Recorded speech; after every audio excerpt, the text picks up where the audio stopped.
Today's sponsor, Fast Hosts, asked SciShow to write a question for their techie test. If you're based in the UK and know the answer, you have the chance to win your ultimate tech bundle, including your dream PC setup. Stick around until the end of the video to learn more. Also, our usual disclaimer, this video was filmed on September 8th, 2020. If we have any updates about T-cells and COVID-19 or anything else related to the pandemic, you'll find them in the playlist linked in the description.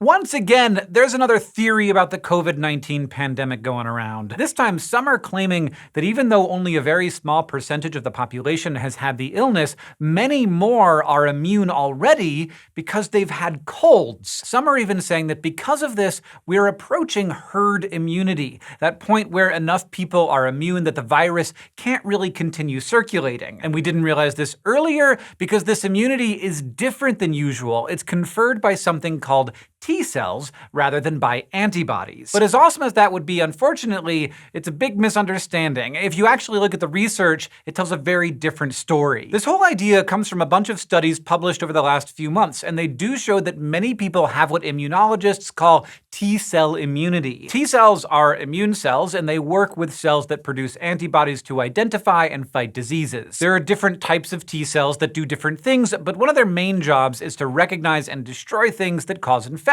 Like when certain T-cells recognize a pathogen you've fought before, they stimulate other immune cells to make antibodies to fight off the invader. And some T-cells attack and destroy infected cells all on their own, so they can play a big role in quelling a viral infection. That's why people have gotten pretty excited about these recent studies. See, several studies have found that lots of people have T-cells in their blood that respond to the virus that causes COVID-19, even if they've never been exposed to it. We're talking 20 to 50% of unexposed people, depending on the study. And we're not totally sure why, but immunologists think it has to do with cross-reactivity. That's the idea that once T-cells have been trained to respond to one virus, they can respond to similar but not identical viruses. And more than 90% of us have been exposed to at least one of the coronaviruses that cause the common cold. So scientists think that when T-cells trained to spot those other coronaviruses see the new one, some of them go, hey, that looks like that cold I had a while back, and then they jump into action. It's not hard to see why people would get excited by this. On the surface, it sounds like these studies are saying that up to half of the population might already be immune to COVID-19,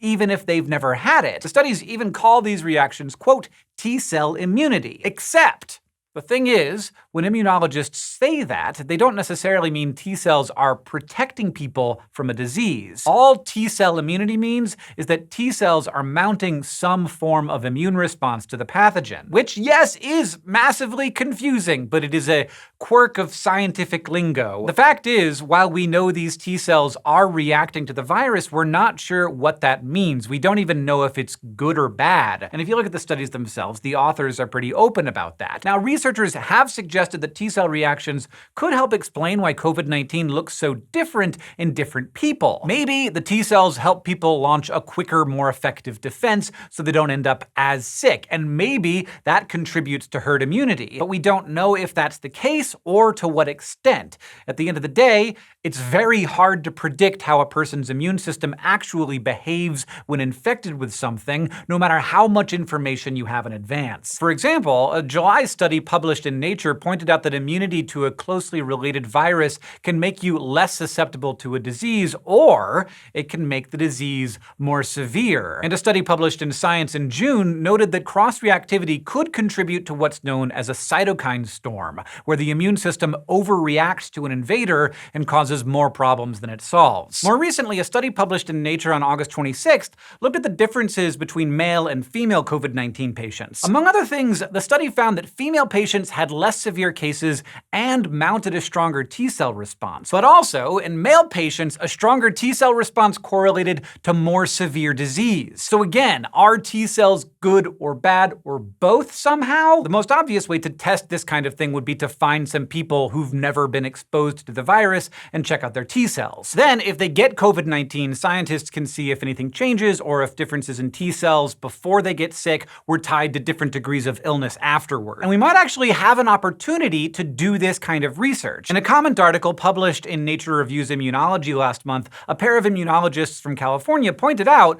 researchers could measure the T-cell responses of subjects in vaccine trials before they're given the vaccine or placebo. Among other things, that would help us figure out whether a pre-existing T-cell response is tied to vaccine effectiveness or case severity. But what none of these researchers are saying is that we can or should relax social distancing or masking or any other measures in place to slow the spread of COVID-19. Scientists and immunologists the world over are working extremely hard to figure out the answers to these questions, but we still have a lot of them about T-cells, including really basic ones. With all of the new research and information about the pandemic coming out every day, it's not surprising that misconceptions can spread. But in cases like this, taking those misconceptions at face value without looking into the actual research can be dangerous. If you have any burning questions about COVID-19 or anything else that you'd like us to answer in a future episode, feel free to leave those questions in the comments below. In the meantime, thank you for watching SciShow News,